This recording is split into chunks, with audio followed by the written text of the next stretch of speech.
Right, we are here now, gathered, 3 people and 3 cars. And there's one thing I've been dying to know for a long time, which is how efficient is Model S compared to other electric vehicles. So here we have Espen and Kjell. They're going to help me with the test. And with us we have some cars.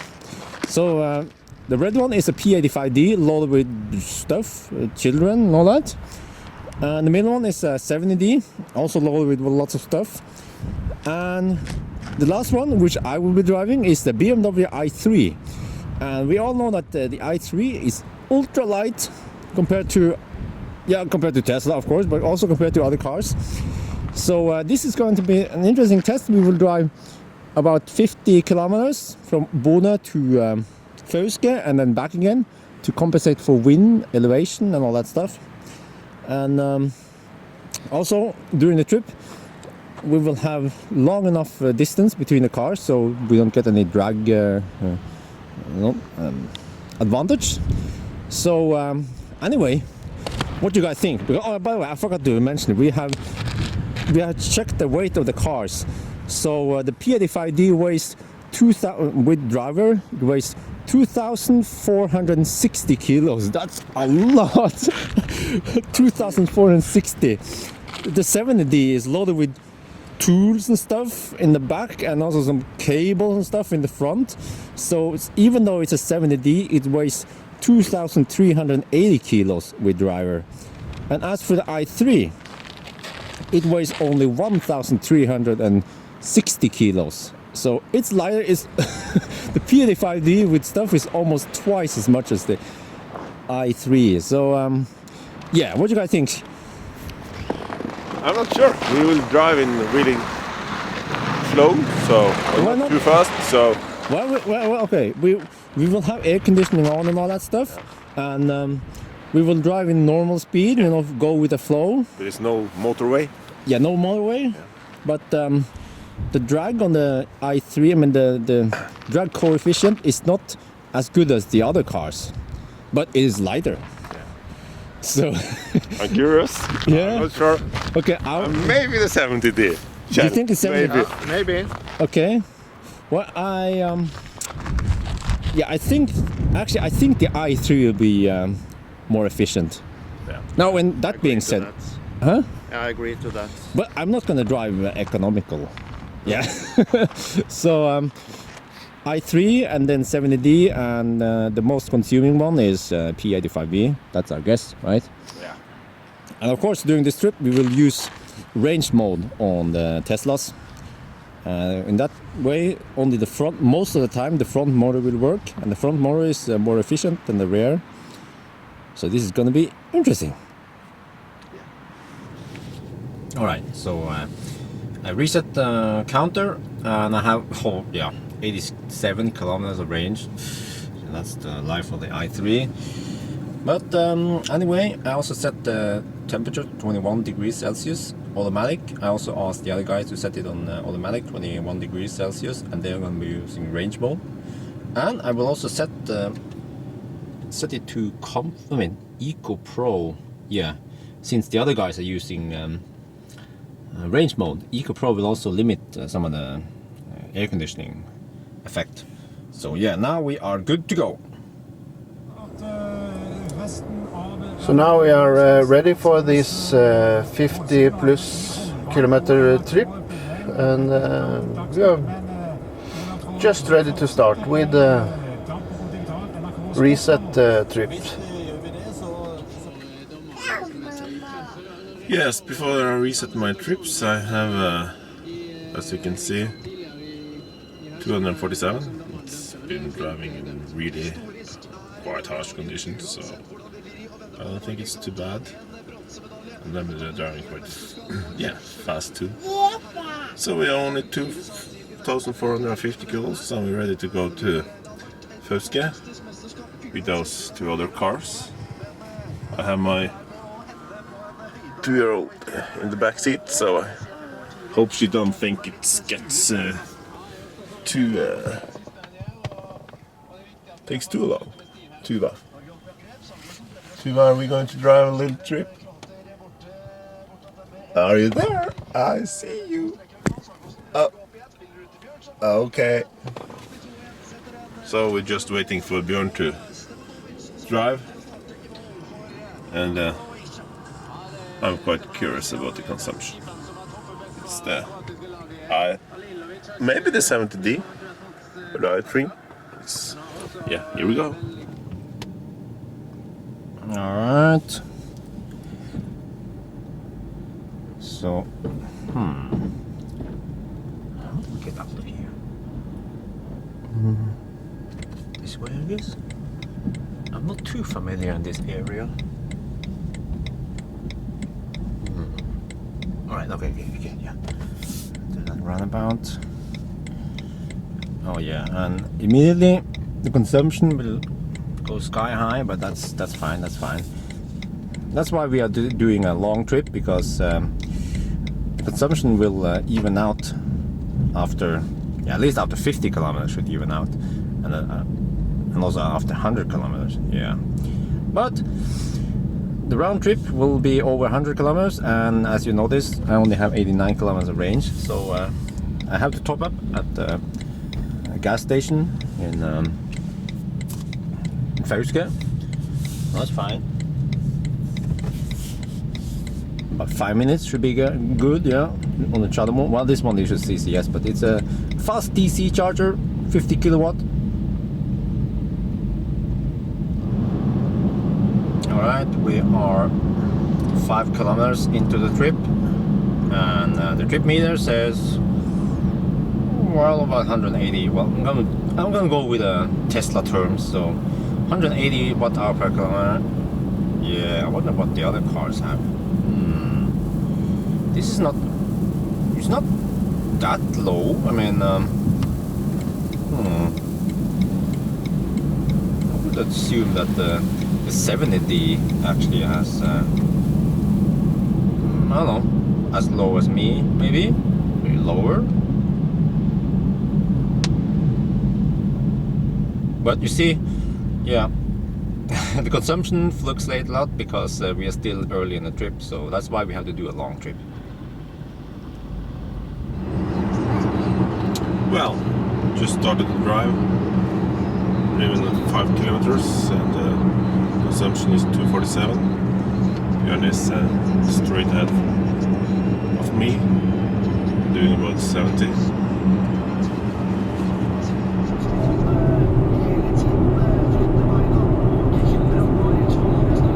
And now we have the consumption in the 70D at almost 5 kilometers. It's 248.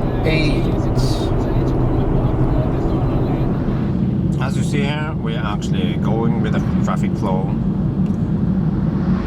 It is Sunday afternoon.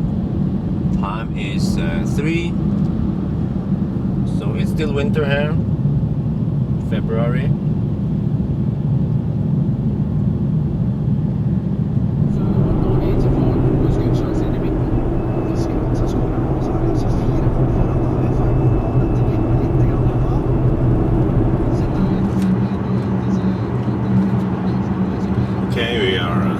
We're driving about 12 kilometers, and I'm about 205.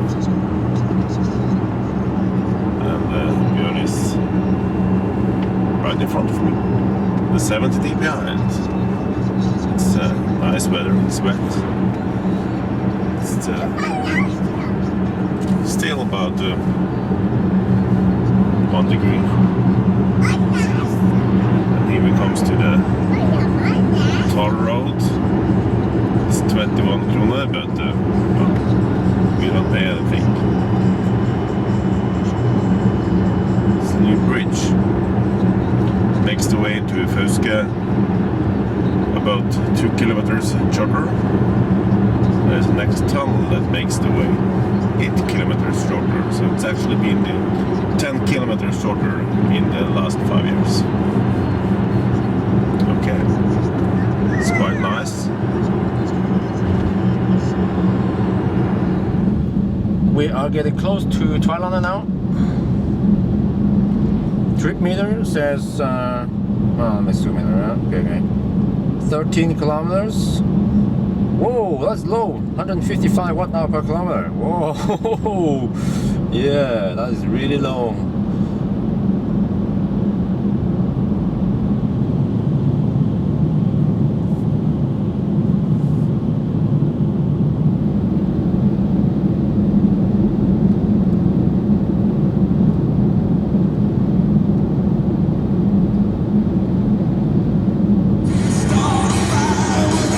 Turn on Bruce, the boss. There, Björn is going into the neutral. This is the right conditions for the autopilot, so let's turn on autopilot.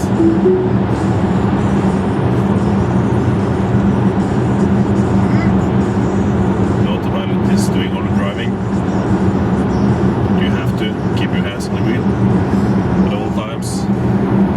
There's Björn in the front of us. To keep the focus, we can see. We can see in the mirror the 70D is behind us.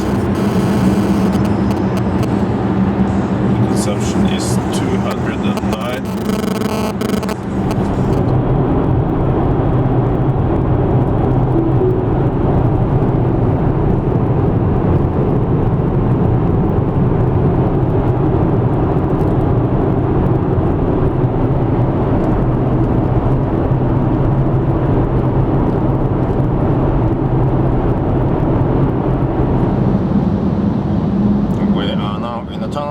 Getting close to Fauske. Trip meter, yeah. Faster driving means more consumption.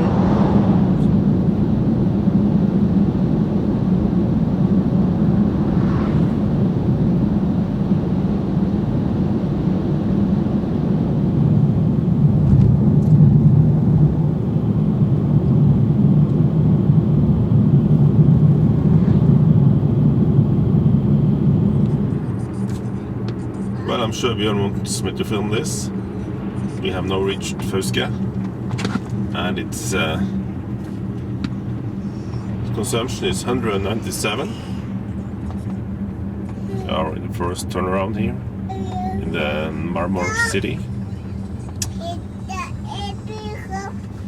My just 2 years old is I don't think she's just driving that much, but will soon stop over here at Statoil, and then she can have a rest.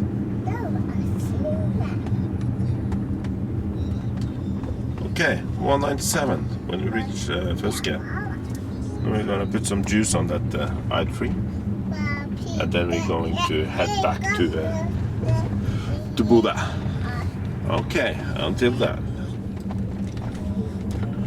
Presse-Norge, og han spiller altså med en brukket hånd, eller altså et bein i sin hånd som brukket. We are now in Fauske. This is the halfway mark. Trip meter so far, almost there, halfway, is 160 watt-hour per kilometer. That is freaking impressive. Let's not forget, we are driving in winter conditions now, with snow and around 0 degrees Celsius outside. Wow, wow, this BMW i3 is impressive, I have to say. So soon we will arrive at the gas station, Statoil, where there's a fast DC charger, 50 kilowatt. I need to charge up there for about 5 minutes so I can get back. Car is getting charged up now.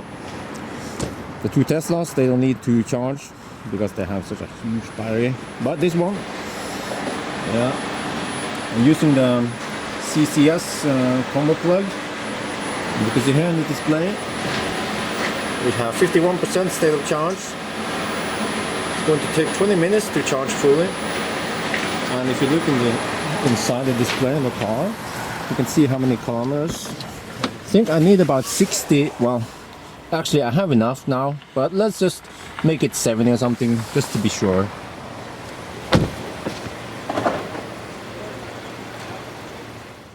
We stayed here maybe a little bit too long, about half an hour, but I have used up the car. Let me show you here.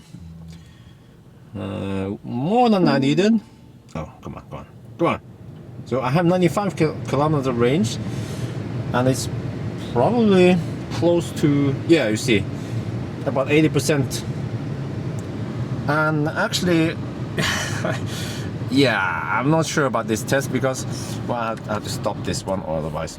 Because now I have an advantage. The battery is nice and warm compared to the Teslas that have been standing still. On the other hand, the Teslas, they have freaking huge battery packs, 600 kilos. So it takes a while for the battery packs to cool down. So we'll see. This test is not optimal by any means, but at least it gives you some indications. So I'll probably do another test some other day to test again and see if I get similar results. But anyway, we are gonna drive back now from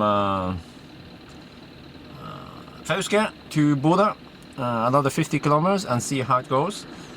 We will get some headwind on the way back, so maybe the results will be different this time.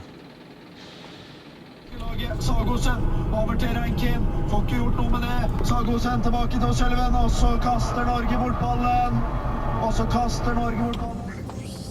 Okay, it's still 190. We are leaving Fauske. Bjørn is straight ahead of me. The 70D is just behind. And the car is cold again. Or cold, it's been standing there for some minutes, but Bjørn has put some more juice in the i3. And yeah. There we are leaving those petrol stations. It's quite long since the last time I used a petrol station, and it feels really good too. I quite can't understand why don't more people drive EVs, but soon in a few years there will be a lot of people driving EVs. They just don't know it yet. I'm very sure of that. So, well, we just have to try to keep up with Bjørn. I think he enjoys the i3. It's quite a cool car. We're heading back now. We are leaving Fauske. Trip meter says 54 kilometers. And the consumption is 16.6. I actually checked the weather forecast. The headwind I was talking about wasn't that bad. So it wasn't actually too much wind. So the results now on the way back should be more or less like this. Yeah, I'm guessing 170 watt-hour per kilometer when we come back to Bodø. And the other cars, well, I did check them when we had a break. They were around 200 and 190 watt-hour per kilometer. So far, the BMW i3 is leading a lot.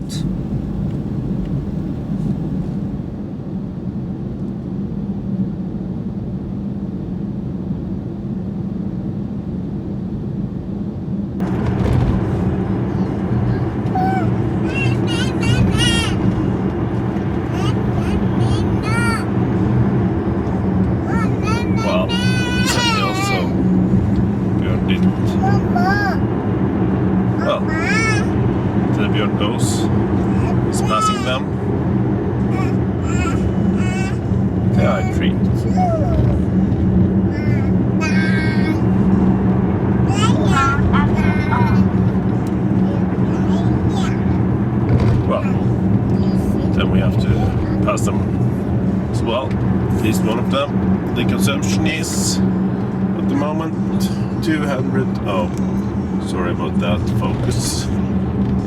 Folks, it's 203. 202 actually.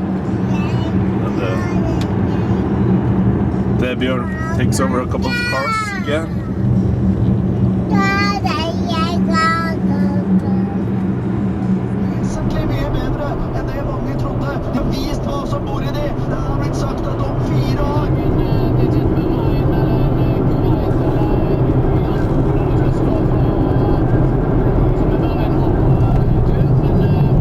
igen da, Espen.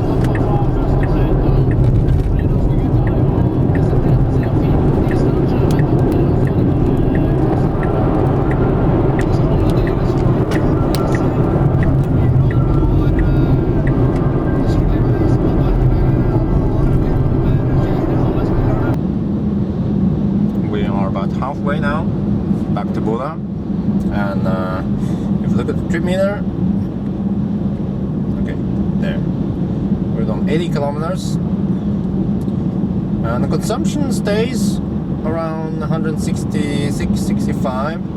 Yeah, and I've been doing crazy overtakes and stuff.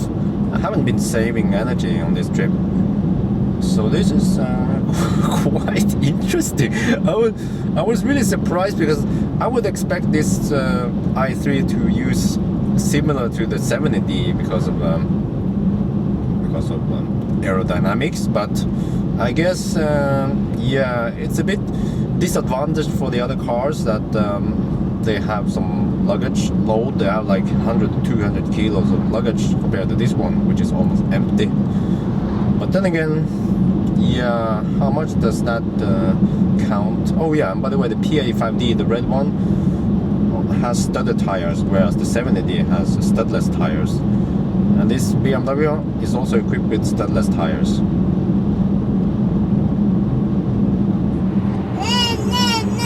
Well, we are staying around 200, 201, 202. We have soon 700 kilometers. 96 now, and we're in the 6th zone. Here is Sealand. We got about 15 kilometers left to the Björn zone, or to the traffic station. Actually, we're going to the traffic station. We're getting close to Buda now. Yeah, about 15 kilometers left. Nothing new, really. Consumption 162. Yeah, it goes down now because the speed limits are lower, so that's pretty good. 162.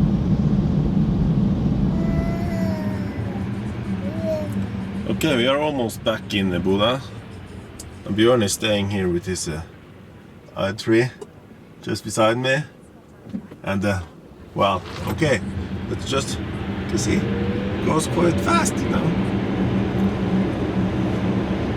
But he just has to, we'll have to put him back behind him so that we can compare the tests real good. We are now back where we started, and if you look at the trip meter here, average consumption was 161 watt-hour per kilometer. Yeah, that's awesome. But then again, you know, this car is empty, and the other cars had about 100, yeah, let's say 100 to 150 kilos of cargo. So that's not too fair. Actually, if you want it to be fair, we have to put something in the back here, like some bags of sticky rice or something, to test again. So we will test again, but this is an interesting test. I was actually expecting the Teslas to be closer to this one, but the BMW i3 beat the Teslas by far, at least when it comes to consumption.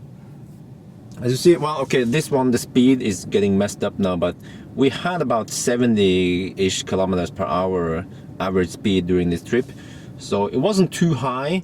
I would expect that when we actually try to go like 100 kilometers per hour average, the Tesla and the i3 might be closer. But yeah, let's see. Let's go out and talk to the other guys. Wait, I have to stop. Okay. Oh. Yeah, well, let me see. Okay.